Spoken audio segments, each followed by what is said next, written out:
everyone, in this video I am going to design mod 5 ripple counter और asynchronous counter using JK flip flop.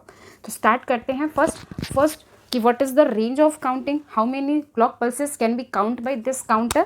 तो this is modulo 5 counter means n is equal to 5 means number of pulses, number of pulse or state pulse, clock pulse, this is clock pulse और state is equal to 5 and range of counting, अगर this is up counter तो range of counting is 0 to n minus 1 means 0 to 4. ठीक, it will count 0 to 4. Now how many flip flops are required? तो condition क्या होती है, n should be less than equal to 2 raised to power small n, where small n is the number of flip flop. In this case capital N is 5, तो less than equal to, if we put n is equal to 3, अगर small n की value हमने 3 ली तो क्या होगा, 5 is less than 8 means कि this satisfy the condition, means number of flip flop क्या हो गए, number of flip flops is equal to 3. ठीक, these are the basic things जो हमें पता होनी चाहिए फॉर मॉड 5. हमने सब फाइंड कर ली. नाउ स्टेट डायग्राम 5 है तो सबसे पहले तो इसकी हम स्टेट टेबल बनाते हैं, स्टेट टेबल. ठीक है, क्लॉक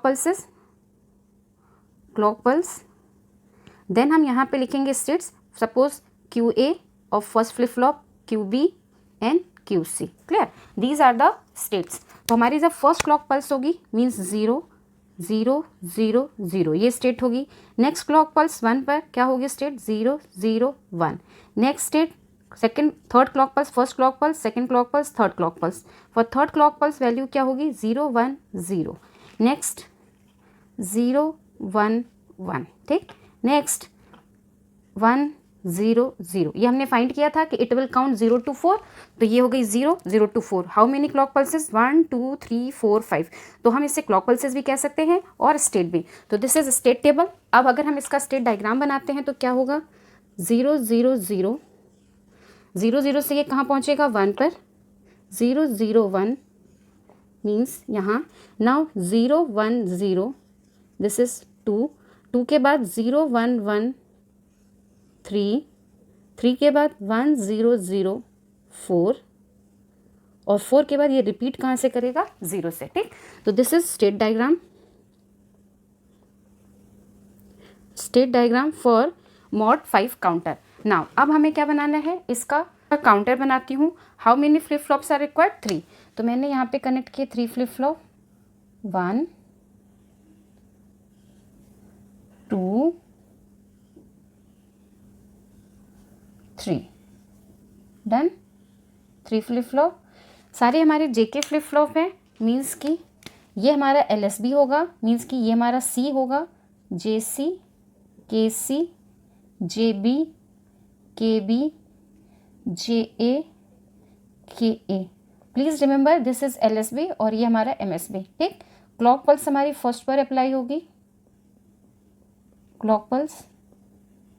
ठीक, असिंक्रोनस काउंटर है मीन्स कि सारे के सारे इनपुट्स क्या होंगे, शॉर्ट होंगे और 1 से कनेक्टेड होंगे. ठीक है,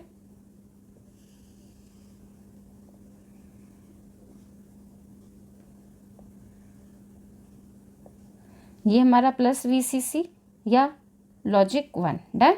now output of first means कि QC work as clock input for second and output of second means QB work as clock input for third. ठीक, ये हो गई. नाउ अब ये हमारा क्या काउंट करेगा, मॉड 5.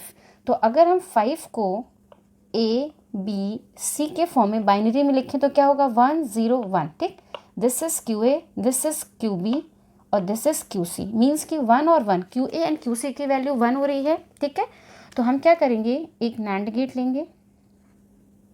ठीक है, इस NAND गेट की इनपुट, सॉरी यहाँ मैंने एक NAND गेट लिया. इस NAND गेट की इनपुट, पहली इनपुट क्या होगी, जो भी वैल्यू 1 होती है मीन्स QA. डन. QC. ठीक है, डन. यहाँ से जो इसकी आउटपुट आएगी वो वर्क करेगी as a clear input for all flip flop.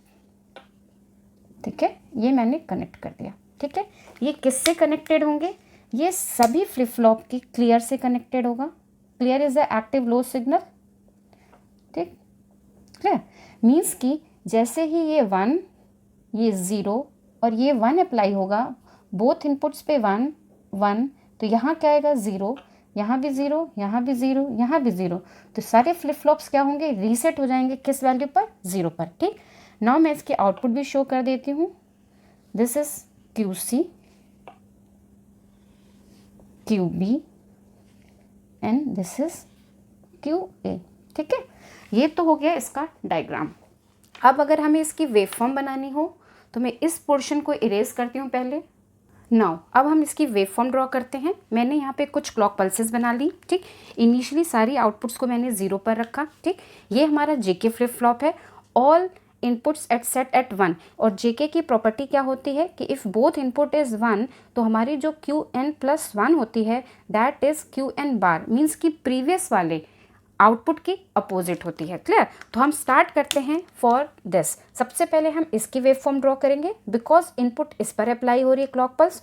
One more thing कि यहाँ जो क्लॉक पल्स अप्लाई हो रही है विथ बबल हो रही है, मीन्स कि ये आउटपुट चेंज करेगा at negative edge of clock pulse. Negative edge जिस पे मैंने एरो शो किए हैं, मीन्स कि जब ऊपर से नीचे फॉल करेगा that is called negative edge. ठीक, तो जैसे ही इसकी क्लॉक पल्स हमारी डाउन आई तो ये अपनी स्टेट को चेंज करेगा। पहले ये इनिशियली लो पर था, नाउ अब इसकी आउटपुट क्या होगी? ये हाई पर जाएगा फॉर 1 क्लॉक पल्स। ठीक, जैसे ही नेक्स्ट क्लॉक पल्स ने नेगेटिव एज आई तो again it will change states 1 से 0 पर। फिर फॉल हुआ मीन्स कि अगेन ये अपनी स्टेट को चेंज करेगा 0 से 1। अगेन नेगेटिव एज है मीन्स कि ये हाई से लो, अगेन ये अपनी स्टेट को चेंज करेगा। डन। फिर से नेगेटिव है मीन्स कि ये डाउन आएगा। आगे हमने क्लॉक पल्सेस नहीं बना रखी। ठीक, 0 था, फर्स्ट नेगेटिव एज पे ये 1 पे गया, नेक्स्ट नेगेटिव एज पे अगेन 0, नेक्स्ट नेगेटिव एज पे अगेन 1, 0 1 0। ठीक, now from this diagram you can see output of first flip flop work as clock input for second, means कि जब हम इसकी आउटपुट ड्रॉ करेंगे तो इसको कंसिडर करेंगे एज अ इनपुट। ठीक, नाउ अब इसकी नेगेटिव एज को मैं मार्क कर लेती हूँ। These are negative edge till first negative edge, इसकी वैल्यू में कोई चेंज नहीं आएगा। डन। जैसे ही फर्स्ट नेगेटिव एज मिली ये टॉगल करेगा, मीन्स कि ये 0 से 1 पर जंप करेगा till next negative edge. Next negative edge पर इसने फिर से टॉगलिंग की, हाई से ये लो आया till next negative edge. Next negative edge पर फिर से ये लो से क्या जाएगा? हाई। क्लियर? नाउ अब यहाँ पर क्या होगा? 0, यहाँ पर क्या होगा? 1, यहाँ पे भी 1, यहाँ पर 0, यहाँ 0, ठीक, यहाँ पर 0 और यहाँ 1। क्लियर? नाउ नेक्स्ट करते हैं। नेक्स्ट नाउ अब for third clock pulse, for third flip flop this output work as a clock input. This output work as a clock input means कि अब हम इसको देखेंगे। ठीक, इसकी नेगेटिव एड्स को मैंने मार्क किया, सिर्फ एक नेगेटिव एड्स है टिल फर्स्ट नेगेटिव एड्स ये क्या रहेगा? नो चेंज, अपनी प्रीवियस स्टेट पे रहेगा। जैसे ही इसे फर्स्ट नेगेटिव एड्स मिलेगी ये अपनी स्टेट को चेंज करेगा। डन। इसके बाद हमारे पास क्लॉक पल्सेस नहीं है। ठीक, तो नाउ इसकी वैल्यूज 0 0 0 0 1 1 एंड 1। क्लियर? नाउ अगर अब हम बाइनरी से डेसिमल में कन्वर्ट करें तो प्लीज़ चेक करिएगा। This is MSB। 0 0 0 is 0, 0 0 1 is 1, 0 1 0 is 2, 0 1 1 is 3, 1 0 0 is 4। One most important thing कि जैसे ही ये यहाँ पर जाएगा मीन्स कि this value is 1, this is 0, this is 1। ठीक, ये दोनों बिट्स जैसे ही 1 होंगी नैंड गेट की आउटपुट 0 होगी और असिंक्रोनस इनपुट्स क्या करेंगे? इन फ्लिप फ्लॉप्स को क्लियर कर देंगे। मीन्स कि ये बहुत थोड़ी ही सी देर में, बहुत फ्यू सेकेंड्स, मिली सेकेंड्स में ये कहाँ आ जाएगा? वापस ये कहाँ पहुँचेगा? 0 पर। ये ऑलरेडी 0 पे था और ये भी हमारा 0 पर। मीन्स कि ये 5 ना काउंट करके ये क्या काउंट करेगा? 0। ठीक, क्लियर? तो बहुत छोटी सी स्पाइक आएगी कि सिर्फ और सिर्फ वो एज ए इनपुट अप्लाई होगी और जैसे ही इसका प्रोपगेशन डिले का जो टाइम होगा उस ड्यूरेशन के लिए वो 1 रहेगी और आउटपुट जैसे ही नैंड गेट के मिलेगी वो इसको रीसेट कर देगा और वैल्यू क्या हो जाएगी? 0 0 एंड 0। Means 0 1 2 3 4 again 0। क्लियर? तो ये 0 होगी तो आगे हमारी फिर उसके अकॉर्डिंग ही चेंजेस होंगे। I think this is clear to all. Thank you so much. If you have any doubt, please write down in comment section. Thank you.